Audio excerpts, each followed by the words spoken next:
반갑습니다. 형님들 안녕하세요. 오늘도 제 숲TV 생방송 와주셔서 감사드리고, 생방송 보신 형님들은 추천과 즐겨찾기, 이따 유튜브로 오시게 된 분들도 구독과 좋아요 한 번씩 눌러주시면 감사하겠습니다. 자, 이제 또 해가 바뀌어가지고 2026년으로 가게 됩니다. 모두를 새해 복 많이 받으시고, 자, 오늘 거 한번 이제 시작해보도록 하겠습니다. 먼저 샬럿 대 골스 경기입니다. 일단 맞대결로는 골스가 5연승을 달리고 있다고 하고요. 최근에 10경기 동안 양 팀은 이렇게 3점 시도가 가장 많은 두 팀입니다. 샬럿이 가장 많고 그 다음이 골스였다고 합니다. 근데 이 3점의 내용을 보니까 최근 5경기 기준으로는 샬럿은 꾸준히 좋았는데 골스는 그렇지가 못했다.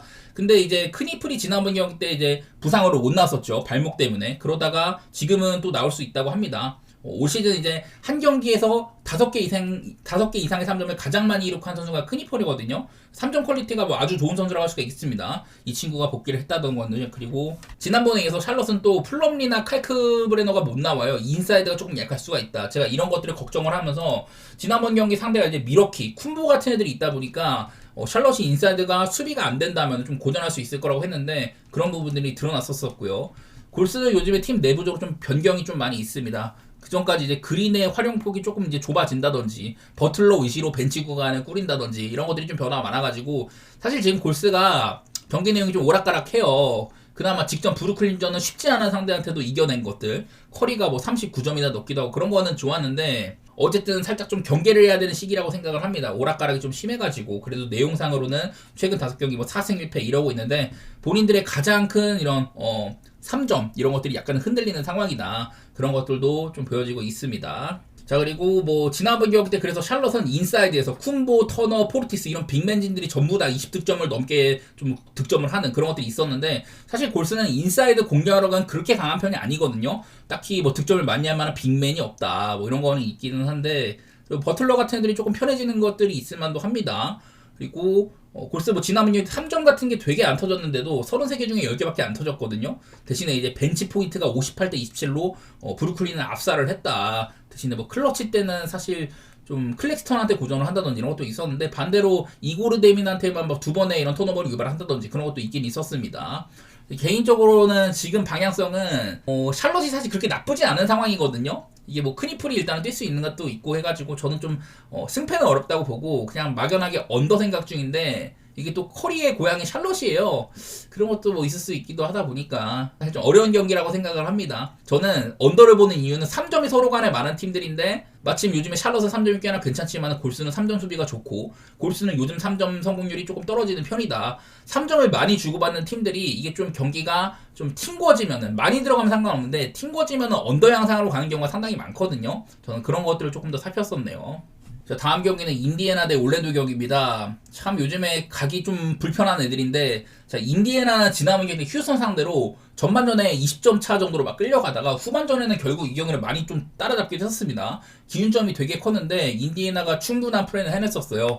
요즘에 인디애나는 니스미스도 복귀하기도 하고 슬슬 이제 멤버들이 꽤 돌아오고 있는 상황입니다. 그래서 개인적으로 인디애나는 저는 앞으로 좀 올라갈 거라고 생각을 하긴 하는데 여전히 이런 수비적으로 좋지 않은 모습들이 있기는 하더라. 근데 뭐 상대가 휴스턴 같이 좋은 팀이 있었고 그날 또 이제 휴스턴도 꽤나 꽂힌 편이었었고 듀란트가 요즘 컨디션이 너무 좋거든요. 좀 어려운 상대였는데 어쨌든 이걸 잘 추격을 했다는 거 그런 거는 긍정적이었었고요. 그 전에 마이애미한테도 142실점, 보스턴도 147점 이것도 전부 뭐 상대가 좀 폭발을 했다 이런 느낌도 살짝 없지 않아 있는 것 같긴 하더라고요. 반대로 요즘에 올랜도 공격력이 아주 개판입니다. 수비 같은 것들은 어느 정도 되긴 하는데 요즘 공격이 너무 안 좋거든요. 프란츠 바그너의 이탈 이후에 지난번 경기 때도 벤케로가 또 이런 짓거리를 저질렀습니다. 이날도 이제 올랜도가 충분히 많이 앞서 나가 토론토한테 역전을 당한 경기예요. 오펜을 20개나 따였습니다. 20개 넘게. 올랜도는 사실 빅맨도 많고 원래는 리바운드에 약점이 없는 팀인데 토론토한테 굉장히 고전을 했었고요. 지금 이제 벤케로는 또 이제 게임 위너샷을 놓쳤다. 그는 현재 클러치에서 가장 저조한 이런 필드골 성공률을 보이고 있는 그런 친구라고 합니다. 이 친구가 스텝백 3점 꽂았거든요. 그런 것들이 튕겨지면서 패배를 했던 경기다. 많이 앞서 나가던 경기도 지고 이러다 보니까 요즘 올랜도가 저는 굉장히 별로 같아요. 또 이제 홈에서 상당히 강한데 원정으로 가면 좀 뒤처지는 것도 있기도 해가지고 내일 뭐 삭스가 복귀할 수도 있다고 합니다만은 글쎄 당장에 막 엄청나게 팀을 바꿔놓을 만한 그런 것까지는 잘 모르겠네요. 그나마 앤서니 블랙이 요즘 잘하고 있어가지고 메꿔지고 있다 이런 게 있었는데 지금은 저는 올랜도가 보기에는 좀 별로인 시기 같아서 한번 4.5밖에 안 되는 게 좀 어설프긴 하지만 인디애나의 프랜사이드로 보고 있고요. 226.5. 지금 요즘에 인디애나의 공격력과 올랜도의 공격력 이런 것들 생각하면 사실 좀 별로긴 한데 그래도 저는 오바 쪽으로 한번 생각해 보도록 할게요. 자, 그 다음은 애틀랜타 대 미네소타 경기입니다. 사실 얘네가 딱 얼핏 보기에는 되게 오바가 많이 날 것 같은데 맞대결 상으로 언더게임이 좀 있다고 하더라고요. 일단 미네소타는 수비가 나쁘지 않은 팀이라서 뭐 그런 것도 있을 텐데 요즘에 애틀랜타가 너무 오바 팀이에요. 지금 여기는 제가 5경기만 가지고 왔지만은 최근 이제 트레 형이 복귀한 지 7경기가 됐는데 그 중에 한 2경기 정도는 쉬었고 심지어 이제 직전 경기 때 트레 형이나 제일런 오슨 같은 이런 애들이 없었는데도 애틀랜타가 굉장히 많은 점수를 뽑았습니다. 무려 이제 오클라호마를 상대한 거였는데 129득점이나 했어요. 그 경기는 애틀랜타 프랜차이즈 사상 3점이 25개나 터지면서 구단 기록이랑 타이 기록이었다고 합니다. 그랬는데도 졌죠. 좀 구심점이 없었다는 거 이런 게 아쉽긴 했지만은 어쨌든 기준점 상으로는 프렌이긴 했었어요. 그런 경기들이 참 분석하기가 그지 같죠. 트레 형이나 제일런 온슨이 없는데도 애틀랜타가 3점이 25개나 꽂으면서 프렌을 한다. 어떻게 보면 NAW의 대단한 활약들 뭐 이런 게 있었는데 미네소타는 사실 요즘에 조금 오락가락 많이 했습니다. 덴버한테 좀 아쉽게 진다든지 연장 가가지고 브루클린한테도 그냥 무난하게 패배를 했었거든요. 그러더니 시카고 136점이나 내면서 그냥 개발랐습니다. 랜들이 14어시스트로 올 시즌에 랜들의 이런 좀 도움 능력들 이런 것들도 좀 살아나고 있고 원래 미네소타는 벤치가 아쉬운 팀인데 벤치에서 뭐 리드 말고도 다른 애들도 굉장히 많은 득점을 하면서 미네소타가 원래 시카고한테 약점이 좀 벤치 구간이 아쉽다는 거였는데 그날 아주 뭐 잘해낸 것도 있었습니다. 그래서 어쨌든 미네소타 직전 경기 때는 좋은 모습을 보였다. 애틀랜타 요즘 오버보기가 참 좋다 이런 것들이 있는데 뭐 미네소타도 전반적으로 젊은 팀이기도 하고 상대가 빠르게 하면은 맞춰가는 능력이 있는 팀이거든요. 그날 3점 같은 거에 따라 다르긴 하지만은 요즘에도 3점이 사실 뭐 많은 시도에 비해 잘 꽂히고 있는 건 아니긴 한데 저는 그냥 좀 양팀이 빠르게 주고받을 가능성이 있다고 보이기는 해요. 그리고 이게 애틀랜타가 지금 또 7연패 중이거든요. 트레 형이 복귀하고 난 뒤로는 전부 다 졌다. 뭐 그 가운데서 어려운 상대도 있었고 상대가 너무 터진다든지 아쉬운 게임들 그런 것도 있었지만은 양 팀의 격차를 생각했을 때 미네소타가 4.5 정도만 받았다면은 이것도 나름대로 기분이 좋은 것 같기는 해요. 기준점이 낮아 보여가지고 사실 미네가 이런 마헨을 받았을 때 별로 보기에 좋은 팀은 아니지만은 저는 뭐 그래도 이런 기준점 자체는 메리트가 있다고 생각을 해가지고 미네 쪽으로 보고 그리고 오바도 같이 한번 보도록 하겠습니다. 자, 그 다음은 클블 대 피닉스 경기입니다. 이게 클리블랜드가 일단은 지금 베스트 멤버인 셈이에요. 이게 메릴 대신에 그 딘 웨이드를 써가지고 좀 더 사이즈를 올리는 그런 경우도 있긴 있습니다. 갈란드, 미첼, 메릴 전부 다 동포지션 대비 사이즈가 굉장히 아쉽다 보니까 수비적인 약점이 있는 팀인데 그래서인지 클블이 뭐 터질 때는 터질 때가 있지만 사실 요즘에 그다지 좋지는 않았거든요. 특히 이렇게 뭐 수비적으로는 3점 수비가 전혀 안 된다든지 공격에서는 그나마 점수를 뽑지만은 이것도 되게 오락가락합니다. 최근에 휴스턴전 100득점, 샌안토니오전 113점으로 좀 저조한 경기가 없지 않아 있었어요. 그 전에 샬럿, 뉴욕한테 139, 141, 124 이렇게 뽑아가지고 좀 좋게 보이는 거지 최근 2경기는 굉장히 별로인 상태입니다. 심지어 직접 샌안토니오전은 사실 그건 좀 승리를 당한 경기라고 봐야 돼요. 미첼도 되게 안 좋았는데 그나마 제럿 알렌이 아주 좋은 활약을 했지만은 얘도 파울아웃 때문에 좀 부담이 있었습니다.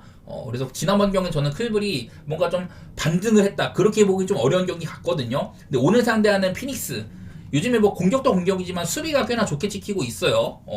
얘네들이 최근에 이제 6경기 동안 5승 1패고 그 중간중간에 뭐 골스나 레이커스 이런 팀들한테 졌었고요. 오클한테는 89점밖에 못 내고 졌었는데 그 오클전 말고는 최근에 패배한 경기들은 사실 얼토당토 않은 패배는 별로 없었습니다. 골스한테도 3점차 패배, 레이커스한테도 2점차 패배로 꽤나 잘 싸우고 졌거든요. 이 가운데는 뭐 부커도 나름대로 본인의 활약을 하는 것도 있지만은 요즘 길라스피의 활약이 굉장합니다. 길라스피가 지난 6경기 동안 이 기간 동안 5승 1패인데 17.7득점에다가 슬래시 스탯 라인 아주 좋고 효율도 좋고 스틸도 3개씩 하고 스틸도 뭐 2.2개씩 하고 어시스트도 훌륭합니다. 제가 작년부터 이 친구 칭찬을 많이 했는데 올 시즌에는 아예 뭐 지금 알렌이 없는 동안 주전으로 올라와 있는 모습이거든요. 그래서 요즘에는 또 피닉스의 이런 오펜시브 리바운드의 강점과 함께 마크 윌리엄스가 없는데도 해낸 거였었습니다. 워싱턴이 오펜이 상당히 강한 팀인데 워싱턴의 이런 강점을 무마시키는 그런 면모를 보여주면서 요즘 피닉스가 저는 꽤나 괜찮아 보여요. 질 때도 얼토당토하는 패배가 별로 없다.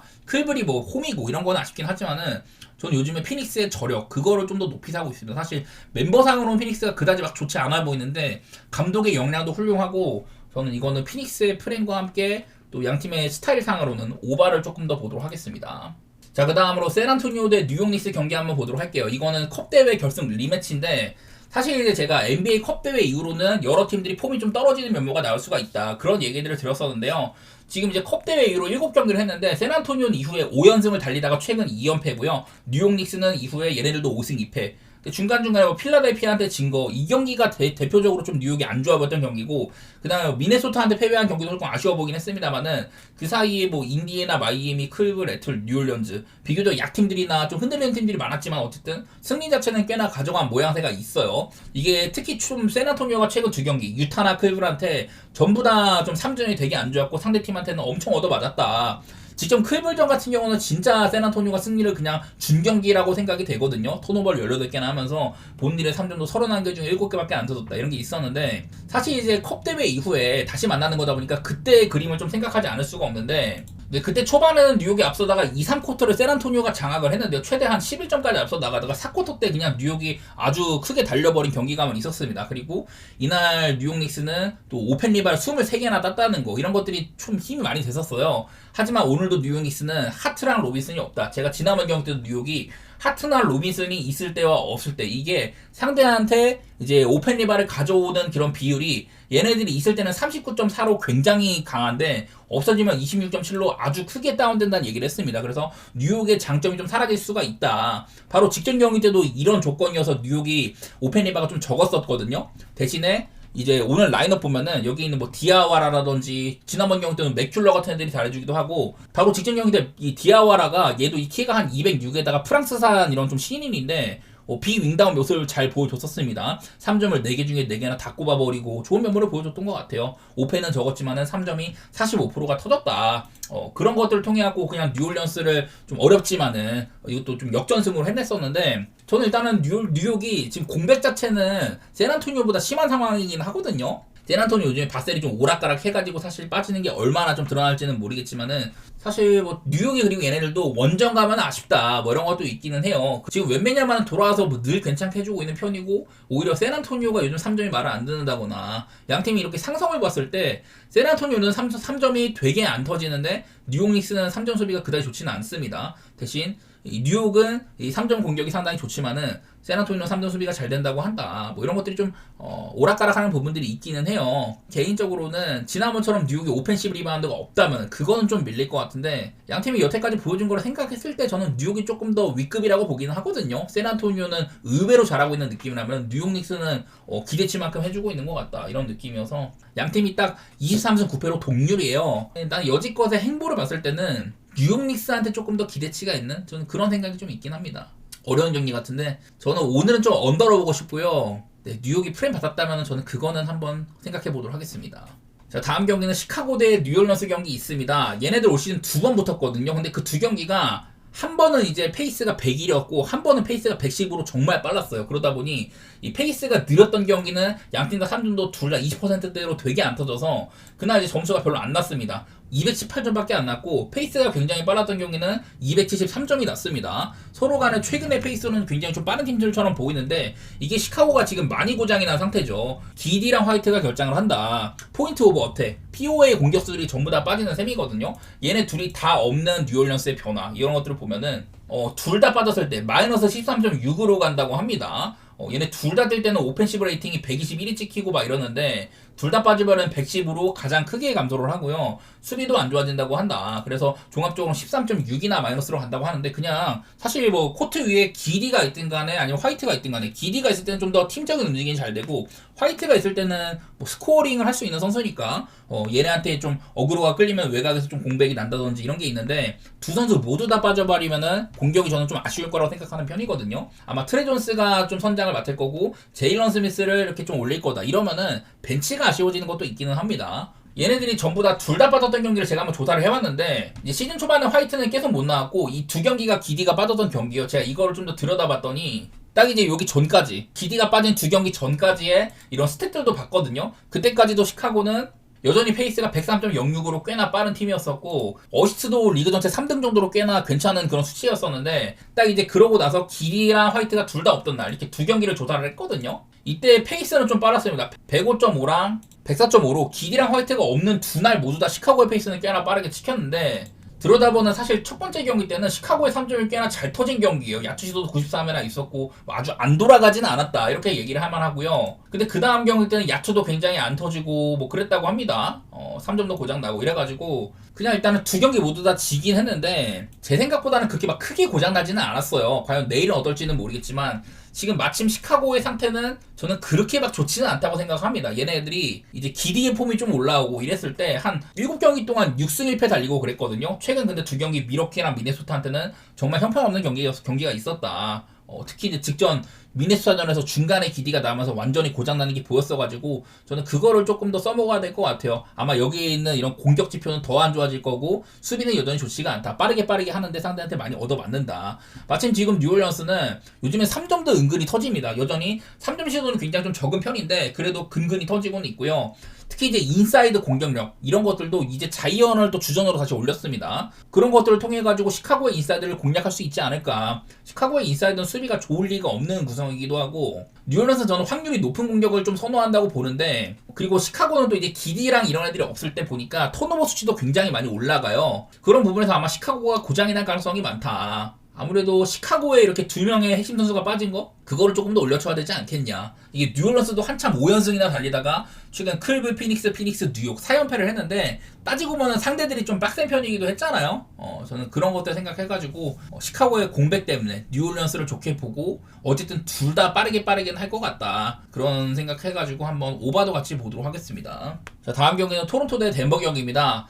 맞대결상으로는 지금 덴버가 4연승이라고 하는데 작년에 두 경기는 뭐 연장 간 거 하나 그리고 2점차 경기 두 번 다 클러치 게임을 했다고 합니다. 아무래도 이 경기는 요키치의 이탈이 가장 큰 변수가 될 것 같아요. 지금 제가 찾아놓은 건 이거는 그 로우 레버리지를 없앤 겁니다. 그러니까 좀 이제 가비지 게임이라거나 그런 경우들을 뺀 거여가지고 여기 있는 거는 요키치가 플러스 14.1이라고 하는데 올 시즌 500분 이상 출전을 한 좀 이제 주전급 자원들 중에서 가장 이렇게 온오프 마진이 큰 선수가 요키치거든요. 그만큼 핵심 선수라는 소리죠. 요키치가 없어지면은 사실 뭐 수비는 별 차이가 안 날지라도 공격에서 어마어마한 차이가 발생을 한다. 이런 게 있는데 아마 이거보다도 저는 더 큰 수치일 거라고 원래는 생각을 합니다. 지금 안 그래도 덴버는 그동안 공격은 그냥 좀 1등급인데 수비가 너무 안 됐거든요. 근데 이 중에 요키치가 빠져버리면은 아무래도 공격이 많이 망가질 것 같아요. 여러 번 말하지만은 뭐 요즘에 덴버가 3점이 굉장히 좋은 시즌인 것도 맞기는 맞아요. 아마도 내일도 그게 좀 변수가 될 것 같은데 이 요키치의 손끝에서 파생되는 이런 공격들이 팀을 완전히 좀 조립을 하는 거는 명확하잖아요.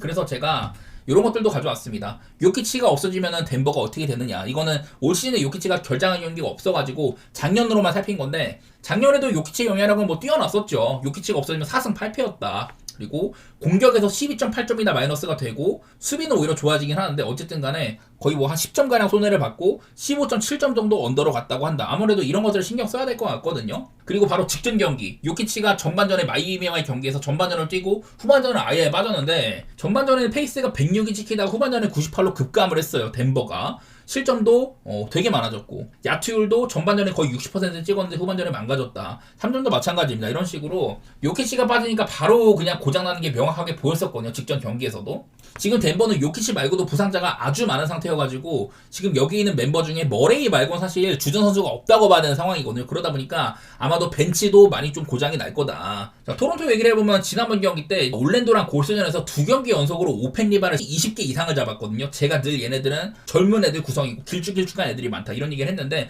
사실 그거에 비해서는 시즌 전체로 오펜 리바가 적은 편이었었어요. 근데 뭔가 팀적인 변화를 주고 있는 것 같습니다. 두 경기 연속으로 오펜 리바를 20개 이상을 잡았다. 덴버는 글쎄 시즌 전체로 봤을 때 이런 뭐 오펜 리바를 잘 따이는 편은 아니긴 한데 그래도 저는 좀 아쉬울 거라고 생각을 하긴 합니다. 전반적으로 사이즈가 좋지는 않은 것 같다. 이런 생각도 있기도 하고 3점이나 야투가 모두 난조가 됐었는데도 토론토가 그 경기를 잡았거든요. 역전승으로. 거기에 배경에는 또 올랜도의 벤치를 50대 19로 압살한 것도 있었다. 지금도 덴버는 벤치 상태가 좋지가 않거든요. 자, 제가 아까 작년에 요키치가 결장한 경기들이 이렇게 쭉 목록이 있어요. 제가 여기 중에서 좀 의미 있는 경기들을 가져와 봤습니다. 그러니까 너무 막 쉬운 상대들 그런 거는 좀 배제를 했고 좀 할만한 팀들 그런 팀들이란 것만 가져오고 싶어가지고 제가 좀 찾아봤는데 이런 경기는 조금 유심히 봐야 되니까 가지고 온 거예요. 요키치가 없을 때도 122점이나 내면서 승리를 했는데 이 경기는 마포주라든지 머레이가 상당히 터진 날이다. 전반적으로 팀의 야투가 상당히 좋은 편이었었습니다. 상대인 멤피스는 야투가 너무 엉망이었던 것도 있었거든요. 클리퍼스전도 대승을 했습니다. 요키치가 없을 때인데도. 이때도 클리퍼스의 야투가 37.5%, 3점 28.9%로 굉장히 크게 고장난 경기가 있었어요. 네, 그리고 덴버는 야투가 굉장히 잘 터졌다든지 뭐 이런 날도 있기도 합니다. 요키치가 없는데도 잘 터지는 경기들. 근데 이들 보면 멤버가 머레이, 웨스트브룩, 브라운, 마포주, 디조던인데 지금 이거보다도 멤버가 훨씬 더 안 좋죠. 그리고 골스한테도 이긴 적이 있었습니다. 네, 이때도 에런 고든이 굉장히 잘 터졌었네요. 38점이나 기록을 했고 아마 올 시즌 초반에 커리어 하이 쓰기 전에 아마 이 경기가 커리어 하이겠다. 어쨌든 팀의 야투 같은 것들이 굉장히 잘 터졌다. 그리고 골스의 3점을 24.2%로 잘 막았던 뭐 이런 것들도 있었습니다. 그러니까 뭔가 상대팀을 엄청나게 잘 막았다던 이런 특수성이 없으면 좀 어려웠다는 소리가 되는 거거든요. 근데 지금 상태는 일단은 상대팀을 막기가 굉장히 어려워 보입니다. 토론토는 오펜시브 리바운드 통해 갖고 많은 공격 기회를 더 가져가는 이런 흐름을 밟고 있는데 덴버는 요즘 공격도 아마 분명히 무너질 거고 수비에서 특히나 너무 안 좋거든요. 그래서 상대팀을 좀 많이 잘 막는 이런 경기들이 좀 그림이 안 그려져요. 그래서 그냥 나는 그런 것들 때문에 토론토를 좀 좋게 보고 있어. 요키치가 없을 때 고장이 날 가능성이 높다. 마침 토론토도 조금 오락가락 했었는데 최근에는 변화를 주면서 괜찮아진 부분도 있는 것 같아가지고 저는 토론토를 좀 좋게 보고 225.5는요 일단은 작년보다 훨씬 더 빨라진 건 맞아. 그리고 토론토도 최근 두 경기가량은 특히 그런 많은 오펜시브 리바운드 시도와 함께 좀 좋아진 것들이 있는 것 같거든요. 그래서 나는 덴버가 요키치가 없으면 분명 그래도 수비가 조금은 좋아지겠지만 그거보다는 공격에서 많이 무너질 것 같다 이런 느낌인데 저는 225.5면은 한번 오바를 보고 싶기는 해요. 덴버가 여지껏 너무 수비가 안 되는 이런 좀 팀이었어가지고 저는 225.5는 너무 낮다고 봐서 그냥 오바 쪽으로 한번 생각해 보겠습니다. 자, 그 다음에는 오클라호마 대 포틀랜드 경기입니다. 여기는 원래 맞대결이 오클라호마 포틀랜드한테 16연승을 달리고 있었다고 했잖아요. 근데 이게 올 시즌의 첫 경기 때 끊겼었죠. 그러고 나서 다시 또 2연승으로 작년에 그래서 제가 이제 맞대결 4경기 정도 살펴봤습니다. 올 시즌이랑 뭐 작년 이런 것도 좀 비교해 보려고 했는데 오클라호마는 늘 포틀랜드한테 이런 강력한 턴오버 유발 지금도 올 시즌에도 턴오버 유발에 1등이고 작년에도 1등이었었거든요. 포틀랜드는 상대한테 턴오버를 내주는 빈도가 상당히 높은 팀이다. 지금도 비슷합니다. 반대로 포틀랜드는 오클라호마의 낮은 높이를 공략해야 되는 그런 것들이 있었는데요. 작년에 4경기 동안 포틀랜드는 평균 18.2개의 턴오버를 기록을 하면서 올 시즌 평균보다도 더 많은 턴오버를 내줬습니다. 그리고 13.5개의 오펜리바밖에 못 가져가가지고 오클라호마의 높이를 그다지 공략하지 못했었어요. 네, 뭐 하텐슈타인이 없고 제일린도 없다 이런 게 있지만은 그래도 오클라호마가 사실 포틀랜드한테 오펜 리바를 그렇게 막 많이 허용하진 않았다고 합니다. 올 시즌에는. 요즘에 그리고 포틀랜드 오펜 리바가 그렇게 많지는 않아요. 최근에 자유투 시도도 좀 떨어지고 해가지고 오히려 요즘에 포틀랜드는 3점을 많이 던지고 있고 이게 성공률이 어쨌든 시즌 평균이랑 그렇게 막 크게 다를 바는 없다. 대신에 오클라호마가 요즘에 상대팀한테 3점을 너무 많이 허용했습니다. 이게 제일 돋보이거든요. 여지껏 오클라호마는 수비가 거의 뭐 흐트러짐이 없는 수준이었는데 지금 요즘이 가장 안 좋거든요. 최근에 8경기 중에 4승 4패예요. 근데 그 와중에 이긴 경기들은 사실 또 상대를 잘 밟은 것도 있긴 했다. 뭐 직전 경기 때 바로 애틀랜타한테 존슨이나 트레이 형이 없는데도 3점을 25개나 먹는다든지 이런 것들이 오클이 좀 문제인데 어쨌든 포틀랜드는 요즘에 3점 시도가 좀 되게 안 하다가 많이 늘어났거든요. 그전에는 되게 많은 시도를 하다가 한 4경기가량 엄청 시도를 안 하더니 다시 또 최근 한 2-3경기가량 또 많이 시도를 하고 있어요. 이런 변화가 좀 있는데 그렇다고 뭐 3점 성공률이 뭐 엄청 좋아지거나 그런 것까지는 아니었었습니다. 좀 고민이 많은데 일단 15.5는 너무 높다고 생각을 합니다. 요즘 같은 오클라호마의 폼 특히나 이런 3점 변수가 있다면은 사실 저는 헨스는 그다지 보기 좋다고 생각은 안 해요. 234.5 기준으로 나는 언더 생각 중인데 그냥 오클라호마가 포틀랜드를 좀 고장낼 가능성이 있지 않겠냐. 포틀랜드 요즘에 턴오버도 여전히 많고 이런 포인트 가드가 없는 라인업 원래 이런 것들은 좀 많은 드라이브를 통해 가지고 자유투를 뜯는 게 좀 많이 보였는데 요즘에는 그런 것들이 좀 안 보이더라고요. 그나마 여기 있는 뭐 샤프 같은 애들 샤프가 요즘 너무 잘하고 있는 데다가 또 벤치에서 이 캘럽 러브가 사실 기대치가 좀 적었는데 2라운더인데 요즘에 한 4경기가량 생산력이 상당히 좋습니다. 이런 것들이 좀 변수가 될 수 있을 것 같기는 한데요. 근데 이런 가드들을 막는 데 있어서는 오클라호마는 아주 도같은 팀이다. 여기는 뭐 월라스나 도르트 말고도 벤치에서도 뭐 카루소부터 해가지고 아주 좋은 수비들이 많기 때문에 상성면에서는 오클라호마가 좀 좋다고 생각을 합니다. 언더랑 같이 오클라호마를 좋게 보고 있어요. 자, 다음 경기는 미러키 대 워싱턴 경기 있습니다.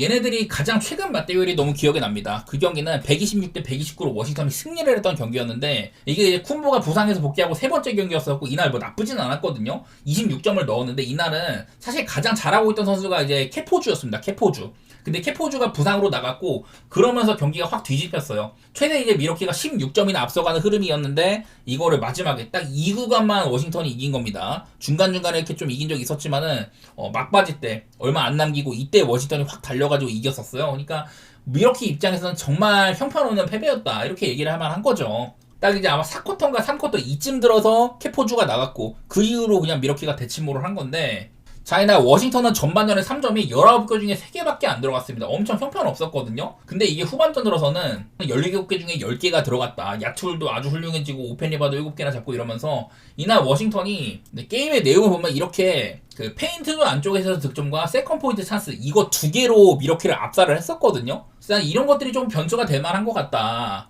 요즘에 워싱턴이 은근히 또 이런 오펜시브 리바운드나 이런 것들이 좀 괜찮아요. 나 요즘 워싱턴이 막 그다지 나쁘지 않다고는 봤는데 직전 경기 때는 사실 3점이 40%가 터지고도 오펜 리바 엄청 뺏기고 피닉스한테 되게 고전했거든요. 그래서 워싱턴의 장점이 사실은 좀 사라진 것도 최근에 한 뭐 한두 경기가량 보인다 이런 것도 있어서 다시 뭐 턴오버도 엄청 많았고 내일도 키션 조지의 결장이라든 이런 것들도 아플만 하거든요. 미러키가 홈이라면은 지난번 경기가 정말 기억에 남을 만한 그런 얼토당토하는 패배였는데 쿤보도 지난번 경기 26점은 사실 좀 이제 부상의 여파가 있던 시기이기도 하고 통상 이제 워싱턴 상대로는 최근에 10경기 동안 평균 득점이 33.7점이에요. 이 중에는 좀 짧게 뛴 19분밖에 안 뛴 이런 경기가 포함이 되어 있는데도 그런데도 평균 득점이 33.7점이거든요. 이런 것들 생각했을 때 아마도 내일도 쿤보가 아마 좀 출전 시간 제한을 받을 가능성이 있는데 지난번 경기가 너무 말이 안 되지 않았나. 또 미러키는 또 홈에서는 확실히 또 좋은 팀이기도 하고 이래가지고 개인적으로는 저는 미러키를 좀 좋게 보기도 하고 그리고 요즘에 특히나 빛나는 게 미러키 이런 수비력이거든요.